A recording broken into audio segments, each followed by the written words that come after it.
Hi friends, welcome back to our channel wealth tax. ఈ రోజు మనం ఈ వీడియోలో ఈ వారం సంబంధించిన ఎకనామిక్ టైమ్స్ అనాలిసిస్ చేద్దాము. ఈ వారం సంబంధించిన డేట్స్ వచ్చేసి ఆగస్టు 18 నుంచి ఆగస్టు 24 సంబంధించిన ఎకనామిక్ టైమ్స్ సంబంధించిన ఈటీ వెల్త్ మ్యాగజైన్ ఇది. ఇందులో చాలా ఇంపార్టెంట్ స్ట్రాటజీస్ వచ్చాయి, చాలా ఇంపార్టెంట్ ఆర్టికల్స్, కవర్ స్టోరీస్ వచ్చాయి. అంటే జాబ్ రిలేటెడ్గా మనం ఎలాంటి జాగ్రత్తలు తీసుకోవాలి, ఒకవేళ జాబ్ పోయినట్లయితే మనకి ఎలాంటి రూల్స్ అనేది ఫాలో అవ్వాలి, దాని తగ్గట్టు మనం ఎలాంటి స్ట్రాటజీస్ అనేది ప్రిపేర్డ్గా ఉండాలి ఏంటి అనేది మనము కవర్ స్టోరీలో ఇవ్వడం జరిగింది. అదేవిధంగా మన గ్లోబల్గా టారిఫ్స్ రిలేటెడ్ కూడా మనము అన్సర్టనిటీస్ వల్ల మనం ఎక్కడ ఇన్వెస్ట్ చేస్తే ఎలా మన రిటర్న్స్ అనేది బెటర్గా మనకి ఎర్న్ చేసుకోవచ్చు అనేది కూడా మనము ఎక్స్పర్ట్స్ అనేది స్ట్రాటజీస్ అనేది చెప్పారు. మనం చూద్దాము వీడియోలో. మనం కంప్లీట్గా మనం జాబ్ రిలేటెడ్గా మనము ఎలాంటి జాగ్రత్తలు తీసుకోవాలి, ఎలా అప్ స్కిల్ అవ్వాలి అండ్ ఏమేమి స్కిల్స్ బూమింగ్లో ఉన్నాయి ఏంటి అనేది కంప్లీట్ ఇన్ఫర్మేషన్ అనేది ఇవ్వడం జరిగింది. మనము ఈ మ్యాగజైన్ అనాలిసిస్లో చూద్దాము. And before going to the topic, ఎవరైతే ఛానల్ కొత్తగా చూస్తున్నారో ఛానల్ని కంపల్సరీ లైక్ అండ్ సబ్స్క్రైబ్ చేసి పెట్టుకోండి. ఎందుకంటే ఈ కంటెంట్ మీకు ఎక్కడ తెలుగులో అండ్ ఇంగ్లీష్లో యూట్యూబ్లో ఎక్కడ అవైలబుల్ లేదు. Only one and only our ఛానల్లో ఒకటే ఉంది. సో దట్ మీకు ఈటీ వెల్త్ మ్యాగజైన్ అనేది మీకు ఫ్రీగా మన ఛానల్లో అనాలిసిస్ దొరుకుతుంది. అండ్ మీరు జనరల్గా ఇది రీడ్ చేయాలనుకున్నా కానీ 45 మినిట్స్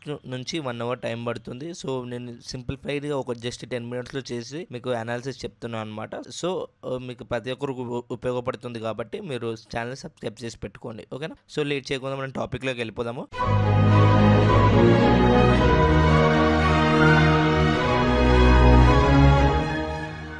ఈ వారం టాపిక్ వచ్చేసి జాబ్ రిలేటెడ్ ఇచ్చారు. జాబ్ రిలేటెడ్గా మనము ఎలాంటి జాగ్రత్తలు తీసుకోవాలి, ఒకవేళ జాబ్ పోయినట్లయితే మనము ఎలాంటి రూల్స్ అనేది ఫాలో అవ్వాలి ఏంటి అనేది మనకు కంప్లీట్ డ్రివెన్ ఇచ్చారు. ఇక్కడ మనం చూసుకున్నట్లయితే ఏ జాబ్స్ అనేది మనకి రీసెంట్ టైమ్స్లో మనకి బాగా డిమాండ్ ఉంటుంది అండ్ బాగా డిస్ట్రప్షన్ ఉంటుంది అని మనం ఇక్కడ చూసుకున్నట్లయితే మనకి ఏవే జాబ్స్ అనేవి ఫాస్ట్గా గ్రో అవుతున్నాయి అంటే big data specialist, fintech engineers, AI and machine learnings, software application developers, security management specialist, data warehouse specialist, అలాగే యూఎక్స్ డిజైనర్స్ అనేది మనకి చాలా ఫాస్ట్ గ్రోయింగ్ అనే జాబ్స్ అనేది మనం ఇక్కడ చూడవచ్చు. అదేవిధంగా డిక్లైనింగ్ ఏ జాబ్స్ అనేది ఎక్కువ లే ఆఫ్స్ అవుతున్నాయి అంటే like postal service clerks, bank tellers and related clerks, data entry clerks, cashier and ticket clerks, ఇవన్నీ ఎక్కువగా మనకి ఏవైతే స్కిల్స్ అప్గ్రేడ్ లేని అంటే నార్మల్గా ఇప్పుడు రీసెంట్ టైమ్స్లో ఏ వచ్చింది కదా మొత్తం ఆటోమేటెడ్గా మనకి అంటే ఏ చాలా అడ్వాన్స్గా గ్రో అవుతుంది అండ్ ఫాస్ట్గా గ్రో అవుతుంది కాబట్టి సో మీరు దాని తగ్గట్టు స్కిల్స్ అనేది నేను చెప్తున్నా. రీసెంట్ టైమ్స్లో స్కిల్స్ లేకపోతే, స్కిల్స్ మేనేజ్ చేయకపోతే యూ విల్ బి సర్వే అవ్వడం చాలా చాలా కష్టం అవుతుంది. సో అప్పటికి మీ ఏదో ఒక స్కిల్స్ టైం దొరికినప్పుడు ఏదో ఒక స్కిల్స్ స్పెండ్ చేసేసి ఇది ఇంప్రూవ్ అవ్వడం అనేది చాలా చాలా ఇంపార్టెంట్. ఎస్పెషల్లీ ఇన్ కరెంట్ అప్కమింగ్లో మనకి టెక్నాలజీ డిస్ట్రప్షన్స్ అనేది చాలా ఫాస్ట్గా గ్రో అవుతాయి, చాలా చేంజెస్ అనేవి ఉంటాయి అన్నమాట. మనకి ఏ స్కిల్స్ నేర్చుకోవాలి ఏంటి అనేది మనకి టాప్ డిమాండ్ స్కిల్స్ అనేది మనం ఇక్కడ చూద్దాము. ఇవన్నీ స్కిల్స్ అండి, జాబ్ రోల్స్ కాదు. మన కమ్యూనికేషన్ అనేది మనకి కమ్యూనికేషన్ స్కిల్స్ అనేది చాలా ఇంపార్టెంట్. ఏ సెక్టర్కైనా, whether your banking and financial, IT అయినా, రిటైల్ అయినా, హెల్త్ కేర్ అయినా, ఎడ్యుకేషన్ అయినా, ట్రావెల్ ఇండస్ట్రీ అయినా, ఏదైనా మనకి కమ్యూనికేషన్ స్కిల్స్ అనేది టాప్ మోస్ట్ ప్రయారిటీ అనేది ఉంటుంది. అలాగే problem solving skills, data analyst, AI, machine learning, cloud computer, cyber security, full stack development, digital marketing అని చాలా బూమింగ్ స్కిల్ అనమాట. And project and strategic management, blockchain టెక్నాలజీకి సంబంధించిన skills అనేది మనకి చాలా హై డిమాండ్లో ఉన్నాయని మనం చూడొచ్చు. ఇయర్ ఆన్ ఇయర్ గ్రోత్ కూడా మనం ఇక్కడ చూడొచ్చు. ఆల్మోస్ట్ ఇక్కడ మనం హైయెస్ట్ గ్రోత్ చూసుకున్నట్లయితే ఏఐ అండ్ మిషన్ లెర్నింగ్ అనేది ఇయర్ ఆన్ ఇయర్ గ్రోత్లో 33% అనేది మనకి హైయెస్ట్గా చూడొచ్చు. అదేవిధంగా క్లౌడ్ కంప్యూటింగ్ అండ్ అదేవిధంగా నెక్స్ట్ చూసుకున్నట్లయితే full stack development, cyber security అనేది మనకి టాప్ ప్లేస్లో ఉన్నట్లే అని మనం చూడొచ్చు year on year growth wise job రిలేటెడ్గా. ఒకవేళ మీకు జాబ్ కనుక పోయినట్లయితే మనం ఏ విధంగా మనము ప్రిపేర్డ్గా ఉండాలి. ఒక మేము జాబ్ మీద కాన్ఫిడెంట్ లేదనుకోండి, మీ జాబ్ పోతుంది అని కాన్ఫిడెన్స్ లేదనుకోండి, సో మనం ఎలా ఏ విధంగా మనం మన ఖర్చులు ఎక్స్పెన్సెస్ ఎలా మేనేజ్ చేసుకోవాలని మనం చూసుకున్నట్లయితే మనకి ఎమర్జెన్సీ ఫండ్ అనేది చాలా చాలా ఇంపార్టెంట్. జాబ్ పోయినప్పుడు మనకి only one and only fund మనకి సేవ్ చేసేది ఎమర్జెన్సీ ఫండ్. అది మినిమం 6 months నుంచి 12 months వరకు మనం పెట్టుకున్నట్లయితే మీకు అది బెటర్గా వర్క్ అవుతుంది అని చెప్పేసి మనం ఇక్కడ చూడొచ్చు. అలాగే multiple sources of income, only job మీద అండ్ ఇలాంటి స్కిల్స్ అప్గ్రేడ్ చేసుకుంటే ఎలాంటి అదర్ ఇన్కమ్స్ లేకుండా సస్టైన్ అవ్వాలంటే అప్కమింగ్ డేస్లో it will be more and difficult అని చెప్తాను. ఎందుకంటే upskilling and multiple source of income అనేది చాలా చాలా important. It is mandatory. There is no option at all. ఓకేనా? వేరే ఆప్షన్ కూడా లేదు. We have to do upskilling and multiple sources అని కంపల్సరీ పెట్టుకోవాలి. అదేవిధంగా హెల్త్ ఇన్సూరెన్స్. ఓకేనా?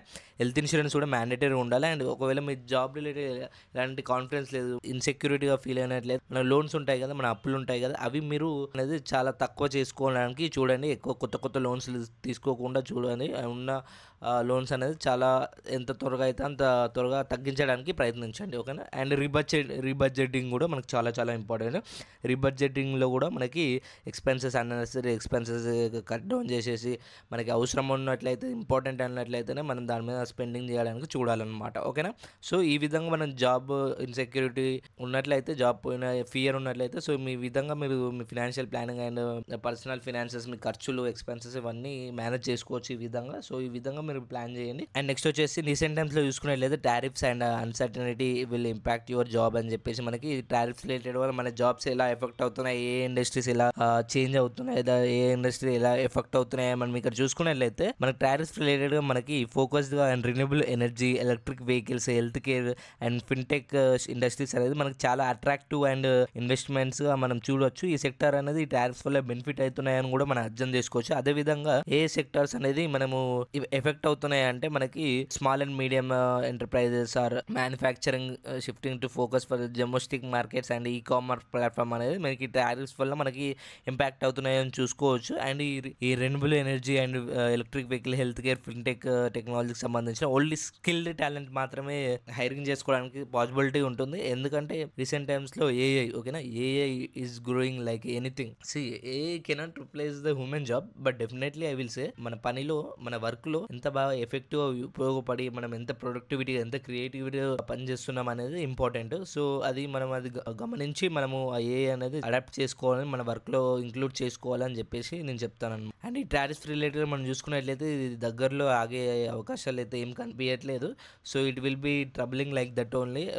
సో ఇంకా కంటిన్యూ అయ్యే అవకాశాలు చాలా ఉన్నాయి కాబట్టి, సో ఇవి మనకి డైరెక్ట్ కంపెనీస్ టారిఫ్స్ కనుక మీరు ట్రంప్ అనేది టారిఫ్స్ కనుక మీకు మన కంపెనీస్ మీద వేసినట్లయితే మనకి కాస్ట్ అనేది మన కన్జ్యూమర్ మీద పడుతుంది. సో దట్ అది అల్టిమేట్గా మన ఇండియన్ ఎకనామీ అండ్ ఇండియన్ ప్రజల మీద పడుతుంది. కాబట్టి మన గవర్నమెంట్ కూడా దాని తగ్గట్టు చర్యలు కూడా తీసుకుంటుంది. అదేవిధంగా ఈపీఎఫ్ క్లైమ్స్ గురించి ఇచ్చారు. రీసెంట్ టైమ్స్లో ఈపీఎఫ్స్ అనేది మనకి క్లైమ్స్ అనేది రావడం లేదు. చాలా మంది ఇబ్బంది పడుతున్నారని చెప్తున్నారు.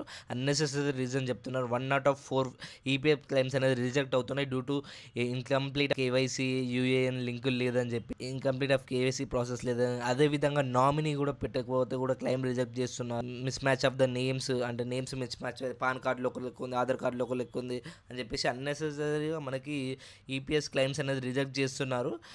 సో దట్ దానికి మన దాని రిలేటెడ్ ఒక కవర్స్ అంటే ఒక ఆర్టికల్ అనేది ఇవ్వడం జరిగింది. It will be hectic. ఓకేనా? మన మనీ మనం తీసుకోవడానికి కూడా ఒక హెక్టిక్ ప్రాసెస్ అనేది మనం ఇక్కడ చూడొచ్చు. మనకి ఈపీఎఫ్ అనేది ఇప్పుడు కదండి, మనకి చాలా రోజుల నుంచి కూడా మనకి ఇది చాలా పెద్ద తలకాయ నొప్పి ఉంటుంది ఈపీఎఫ్ ప్రాసెస్ చేయాలంటే. ప్రతి ఒక్కటి కరెక్ట్ ఉంటేనే మనకి క్లెయిమ్స్ వచ్చేదానికి అవకాశాలు ఉన్నట్లు మనం చూసుకోవచ్చు. సో మీరు ఎవరైనా ఈపీఎఫ్ క్లెయిమ్ చేసుకోవాలంటే మీరు ప్రతి ఒక్కటి నామినీ, డేట్ ఆఫ్ బర్త్, అదేవిధంగా మీకు నేమ్స్, యూఏఎన్ లింక్డ్ ప్రతి ఒక్కటి పెట్టుకున్నట్లయితే దాంట్లో మీకు ఏమన్నా క్లెయిమ్స్ వచ్చేయడానికి అవకాశాలు ఎక్కువగా ఉంటాయి. అండ్ మీరు నామినీ యాడ్ చేయకుండా, నేమ్స్ మిస్ మ్యాచ్ ఉంటే, బ్యాంక్ అకౌంట్ వెరిఫికేషన్ లేకుండా, యూఏఎన్ లింకులు లేకపోయినా కానీ మీకు ఈ క్లెయిమ్స్ అనేది రిజెక్ట్ అవ్వడానికి పాసిబిలిటీ ఎక్కువ ఉంటుంది అని చెప్పేసి అనేది మనం ఇక్కడ చూడొచ్చు అనమాట. సో ఈపీఎఫ్ గురించి మనం ఈ క్లెయిమ్స్ గురించి ఒక ఆర్టికల్ ఇవ్వడం జరిగింది. ఈ క్లెయిమ్ రిజెక్షన్ అనే ప్రాబ్లమ్ సాల్వ్ చేసుకోలేమా అంటే చేసుకోవచ్చు, 100% చేసుకోవచ్చు.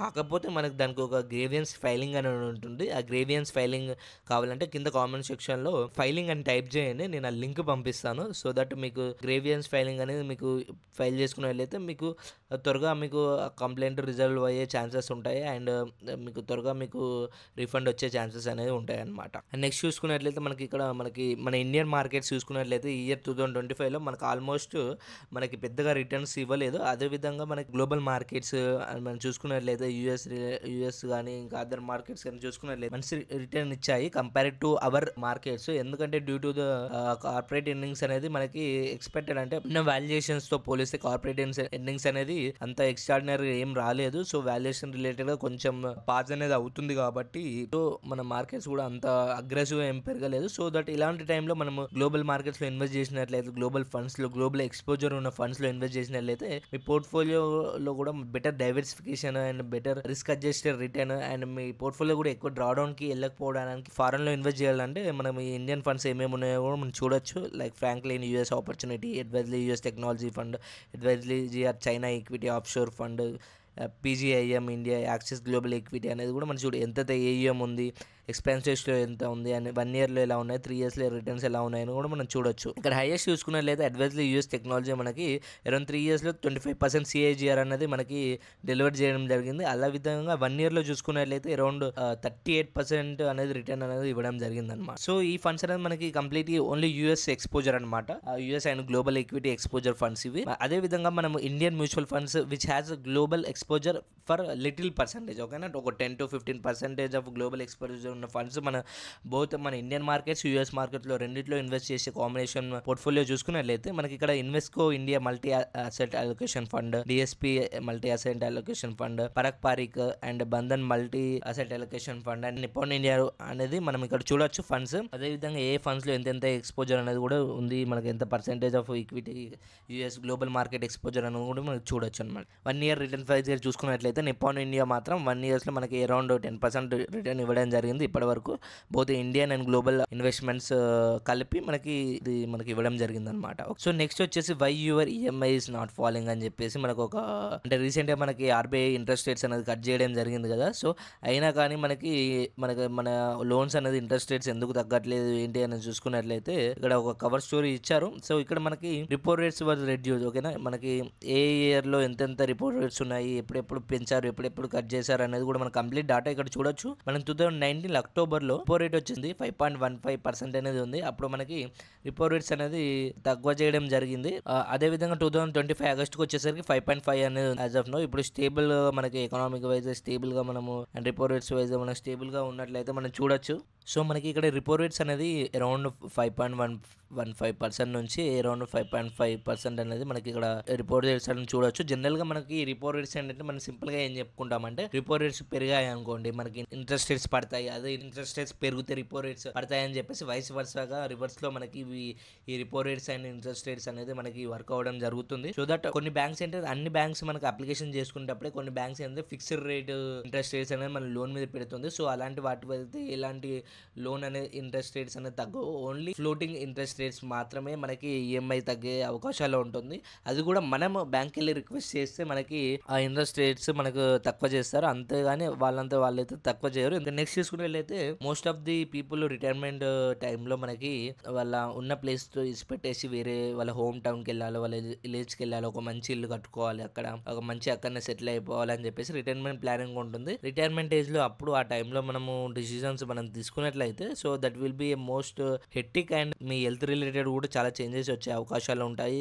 అలాంటి టైంలో మీరు ఫినాన్షియల్గా కూడా కొన్ని మిస్టేక్స్ చేసే అవకాశాలు కూడా ఉంటాయి కాబట్టి సో అలాంటి టైంలో అవాయిడ్ చేయడం బెటర్ అని చెప్పేస్తాను.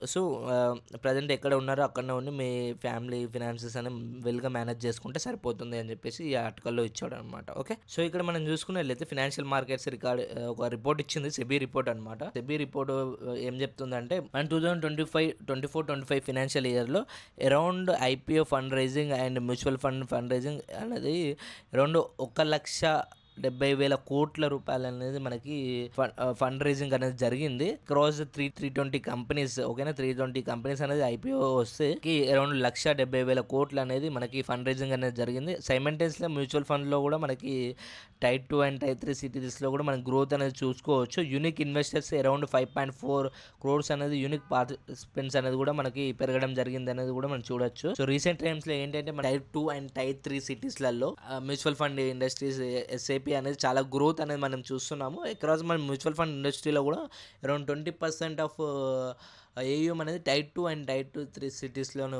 ఉంటుంది. సో, అందరూ ఇప్పుడు మార్కెట్స్ రిలేటెడ్ అవేర్‌నెస్ వచ్చి, అందరూ ఇన్వెస్ట్‌మెంట్ రిలేటెడ్ అవేర్‌నెస్ వచ్చేసి, మనకి సేవింగ్స్ రిలేటెడ్‌గా పనిచేస్తాయి, ఫైనాన్షియల్ ప్లానింగ్ రిలేటెడ్ పనిచేస్తాయి అని చెప్పేసి, సో, మనకి అవేర్‌నెస్‌లో వస్తున్నారని కూడా మనం అర్థం చేసుకోవచ్చు ఈ ద్వారా. సో, ఇది మనకి ఒక IPS and mutual fund, small టౌన్‌లో మ్యూచువల్ ఫండ్ భూమి ఎలా ఉంది అని మనం ఆర్టికల్‌లో ఇవ్వడం జరిగిందనమాట. సో, ఇన్ఫ్లేషన్ గురించి ఇచ్చారు ఇక్కడ ఇన్ఫ్లేషన్. సో, మన ఇండియన్ ఇన్ఫ్లేషన్ అరౌండ్ 1.55% అనేది ఇప్పుడు ఉంది. సో, ఇన్ఫ్లేషన్ అనేది అందరికీ అన్ని రకాలుగా ఎఫెక్ట్ అవ్వదు. సో, గోల్స్ టు గోల్స్ అనేది డిఫరెంట్ అవుతుందన్నమాట.